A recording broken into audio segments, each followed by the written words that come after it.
ਹੋਰ ਮਿੱਠੀ ਦਿਆ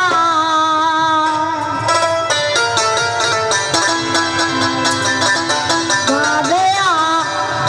ਤੇਰੇ ਦੁੱਖਾਂ ਦੇ ਮਾਰ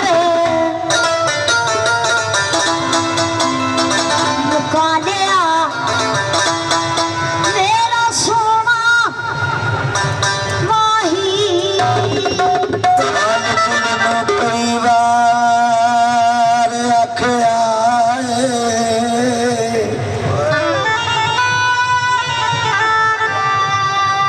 पेट गारा देख ना खोलिया कर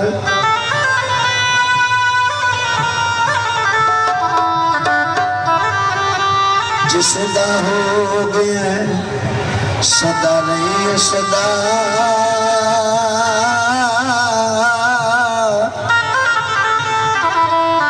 ओ तस्वीर दे नाम दी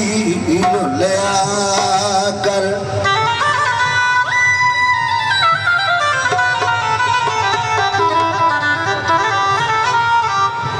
आवे लख मुसीबत तेरी जान उते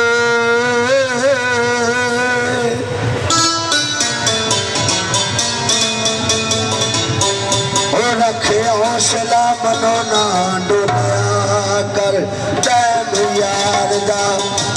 फोटो रख अगे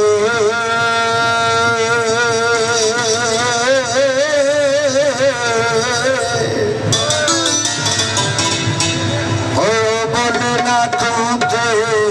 बोलिया कर बोल मिट्टी दा बाबा जदों यार दा यार जदा हो जाता है ਉਹਨੂੰ ਆਵਾਜ਼ਾਂ ਮਾਰਦਾ ਬੋਲ ਉਹ ਵੀ ਬੜੀਆਂ ਗੱਲਾਂ ਕਰਦਾ ਸਾ ਬੜੀਆਂ ਆਕੜਾਂ ਸਨ ਤੇਰੇ ਵਿੱਚ ਹੁਣ ਬੋਲ ਤੇ ਆਲਮ ਲੋਹਾਰ ਨੇ ਕੀ ਲਿਖਿਆ ਬਾਵੇ ਦਾ ਬਿਆਨ ਅਸਦ ਅਲੀ ਸ਼ਹਜ਼ਾਦਾ ਪੇਸ਼ ਕਰ ਰਿਹਾ ਹੈ ਸੁਣੋ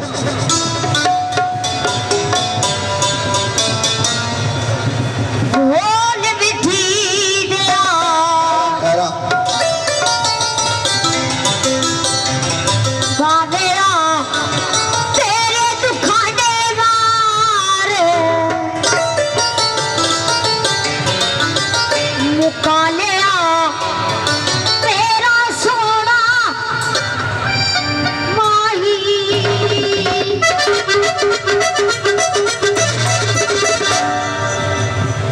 आजा आजा आजा